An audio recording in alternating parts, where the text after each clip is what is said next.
Hello everyone, welcome to my channel medical products ফিওর। আজকে আমরা কথা বলবো আদিল কাদ্রি ব্র্যান্ডের শানায়া গোল্ড পারফিউমটা নিয়ে।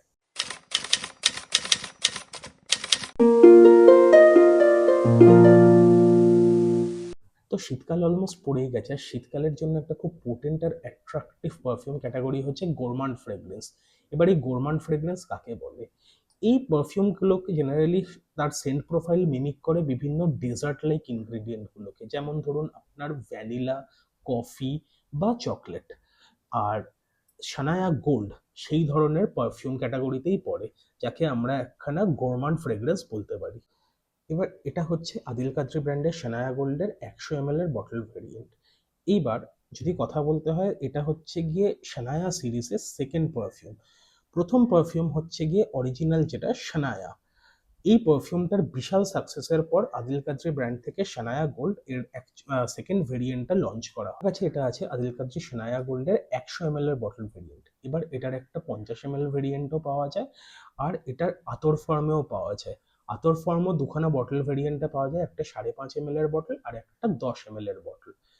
এবার যদি বটল কোয়ালিটি নিয়ে কথা বলতে হয়, তাহলে বলতেই হবে এই পারফিউমের যে বটলটা যথেষ্ট ইউনিক আর একটা মিডল ইস্টার্ন লুক দেওয়ার চেষ্টা করা হয়েছে, যেটা যথেষ্ট অ্যাট্রাক্টিভ। এই রেঞ্জের আর পাঁচটা পারফিউম ব্র্যান্ড যে জেনারিক বটলগুলো ইউজ করে সেই রকম নয়, এরা বটলের দিকে নজর দিয়েছে, সেটা যথেষ্টই প্রশংসার যোগ্য। প্রবলেম যেটা হচ্ছে, সেটা আমার এই পার্টিকুলার বটল ভেরিয়েন্টের প্রবলেম কিনা জানি না, নাকি এই ব্যাচে প্রত্যেকটারই এক প্রবলেম আছে। সেটা হচ্ছে এর ক্যাপে। আপনারা দেখতে পাচ্ছেন এর ক্যাপের মধ্যে কোনো আটকাই না, জাস্ট আটকাই না। এবার দেখা যাক এর অ্যাটমাইজার কিরকম। যেমন দেখতে পাচ্ছেন, আমি এই পারফিউমটা অনেক দিন ধরে ইউজ করছি, অলমোস্ট 1 বছর হয়ে গেছে, কিন্তু প্রবলেম এর অ্যাটমাইজার একদমই ভালো না, বিলো অ্যাভারেজ। জেনারেলি এই রেঞ্জের পারফিউমের বটল থেকে এইরকম বাজে অ্যাটমাইজার আশা করা যায় না। বটল কোয়ালিটি যেরকমই হোক, যদি পারফিউমের জুস কোয়ালিটি ভালো হয়, তাহলে আমরা এই বটলের যে সমস্ত ড্রব্যাকগুলো আছে সেগুলো কিছুটা হলেও আমরা গুরুত্ব না দিতে পারি। তো যেরকম বলেছিলাম, এই পারফিউমটা একটা গোরমান্ড ক্যাটাগরির ফ্রেগরেন্স। তো এর ওপেনিং নোট শুরু হচ্ছে একটা হালকা ভ্যানিলা, চকলেটি আর একটা খুব প্রমিনেন্ট খেজুরের নোট দিয়ে। যারা পারফিউম নিয়ে চর্চা করেন, তারা এই পারফিউমের সেন্ট প্রোফাইলটাকে চিনতে পারবেন।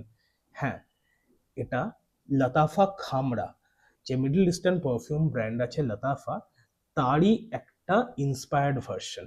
এবার এই লতাফা খামরা এটাও ইটসেলফ একখানা ইন্সপায়ার্ড ভার্সন ফ্রম কিলিয়ানের এঞ্জেল শেয়ার। তো বলা যেতে পারে এই পারফিউমটা একটা ক্লোন পারফিউমেরও ক্লোন। শানায়া গোল্ডের কিনোট ব্রেকডাউন যদি দেখেন, তাহলে এর টপ নোটসে আছে cinnamon, nutmeg, bergamot, rose and saffron.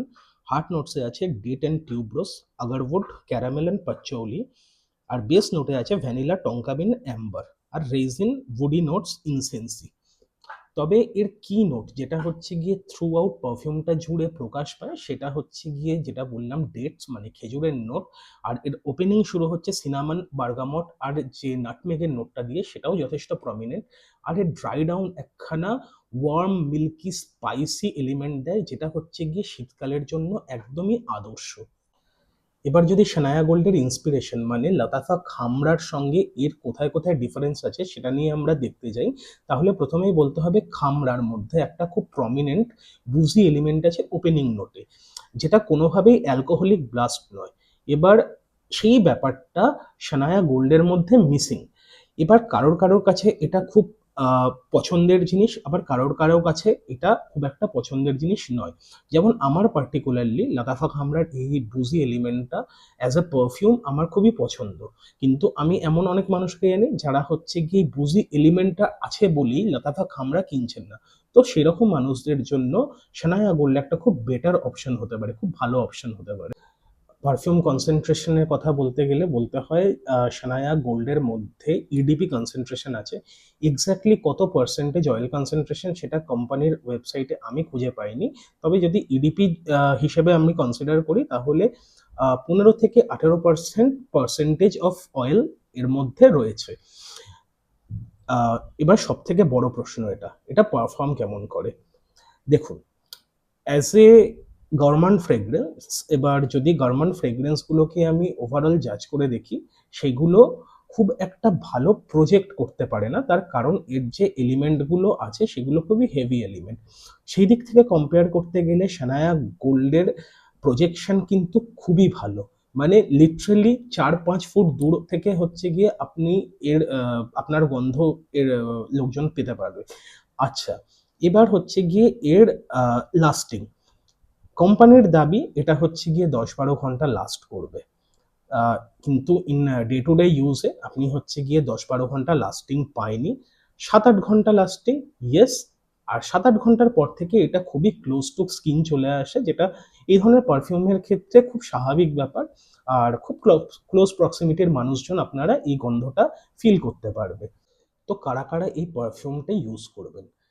যাদের ওয়ার্ম স্পাইসি একখানা গরমান্ড টাইপ, একটা হচ্ছে ডেজার্ট লাইক ফ্রেগরেন্স পছন্দ, তাদের জন্য এটা একটা খুব গুড চয়েস হতে চলেছে। সেকেন্ড অফ অল, যারা লাতাফা খামড়া কিনবেন ভাবছেন কিন্তু এর দামের জন্য লাতাফা খামড়া অ্যাফোর্ড করতে পারছেন না, তাদের জন্য সানায়া গোল্ড একটা খুব ভালো অপশন হতে পারে। এর দাম 50 ml এর দাম 799, আর যদি 100 ml নেন তাহলে এর দাম 1100 কি 1200 টাকা, আমার এক্স্যাক্টলি মনে পড়ছে না। আর এর 20 ml এর দুটো বটল একটা প্যাকেজ হিসেবে পাওয়া যায়, যেটার দাম পড়ে 699, 700 টাকা। তো যাদের একটা ওয়ার্ম স্পাইসি ফ্রেগ্রেন্স পছন্দ বা এরকম একটা পারফিউমের খোঁজ করছেন, তাদের একদম নিঃসন্দেহে সানায়া গোল্ড দিয়ে আপনারা ট্রাই করে দেখতে পারেন। আচ্ছা, কখন লাগাবেন? যেমনটা বলেছিলাম, এটা একটা গরমান ফ্রেগ্রেন্স, আর যেটার বিউটি সব থেকে ভালো বোঝা যায় শীতকালে। তাও শীতকালে যদি আপনারা রাত্রির বেলায় লাগান, তাহলে এই ফ্রেগ্রেন্সের যে ক্যারেক্টারগুলো আপনি আরো ভালোভাবে ফিল করতে পারবেন। কারণ দিনের বেলায় এই ধরনের ফ্রেগ্রেন্সগুলো রোদের হিটের কারণে অনেক সময় ভালোভাবে পারফর্ম করতে পারে না। ডেট নাইটের জন্য বা এখন যেমন শীতকাল আসছে, প্রচুর বিয়েবাড়ি আছে, বিয়েবাড়ির জন্য এই পারফিউম একটা খুবই নো ব্রেনার পারফিউম। আপনি যদি 10 থেকে 12টা স্প্রে দিয়ে যান, তাহলে হচ্ছে গিয়ে কিছু লোক জিজ্ঞাসা করতে পারেন এবং আপনি কমপ্লিমেন্টও পেতে পারেন যে আপনি কি পারফিউম লাগিয়েছেন। তো যেটা একটা খুবই ভালো এলিমেন্ট। তো আজকে এই পর্যন্তই। ভিডিওটা যদি ইনফরমেটিভ মনে হয় আর যদি ভালো লাগে, তাহলে প্লিজ চ্যানেলটা সাবস্ক্রাইব করে একটা ভিডিওটায় লাইক করে দেবেন। আর এইরকম আরও যদি পারফিউমের রিভিউ বাংলায় দেখতে চান, তাহলে প্লিজ আমার সঙ্গে থাকুন চ্যানেলটিকে সাবস্ক্রাইব করে। Thank you, tata.